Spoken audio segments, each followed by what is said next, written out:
En République du Congo, le président du Sénat, Pierre Ngolo, a indiqué le 5 mai 2021, lors de la 20e prorogation de l'état d'urgence sanitaire, que la nécessité du gouvernement à protéger la population congolaise contre la Covid-19 exigeait un élargissement de la couverture vaccinale dans l'ensemble des départements du pays. Si le taux de contamination global semble en nette baisse, celui de Pointe-Noire, en revanche, a quadruplé lors des 2 dernières semaines, selon les données actualisées du 4 mai 2021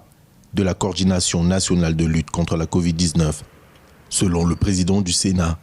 le devoir de protection de la population qui incombe au gouvernement prescrit de prendre toutes les dispositions pour que la campagne de vaccination lancée le 25 mars 2021 par le président de la République suive son cours dans tous les autres départements du pays.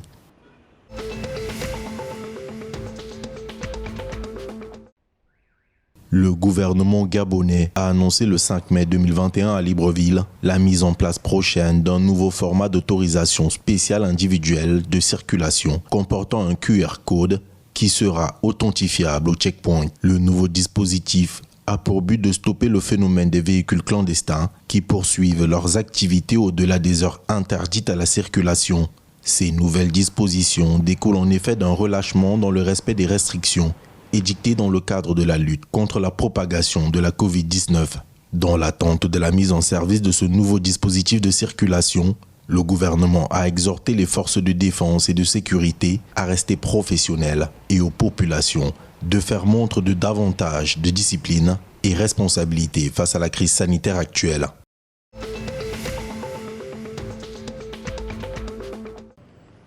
La Banque mondiale compte décaisser 3 milliards de dollars dans les 18 prochains mois en faveur de la République démocratique du Congo. L'annonce a été faite le 5 mai 2021 par Jean-Christophe Carré, directeur des opérations de la Banque mondiale pour la République démocratique du Congo, le Burundi, l'Angola et Sao Tomé et Principe, à l'issue d'une audience accordée par le ministre congolais des Finances, Nicolas Kazadi-Kadima, à Kinshasa. Ces fonds seront affectés principalement, selon le haut fonctionnaire de la Banque mondiale, dans les infrastructures routières, l'énergie, les nouvelles technologies de l'information et de la communication.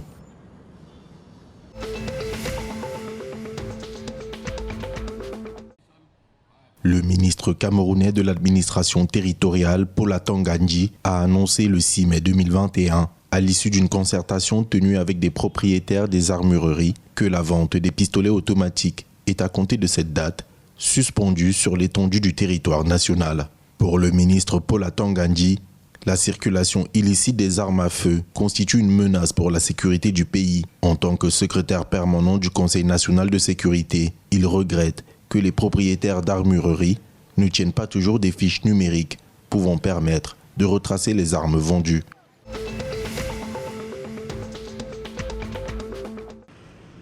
Le président du Conseil militaire de transition, le général Mahamat Idriss Déby, a réhabilité par décret 5 officiers généraux de la 3e section des forces armées et de sécurité. Il s'agit notamment du général de division Abdelrahim Bahar Mahamat,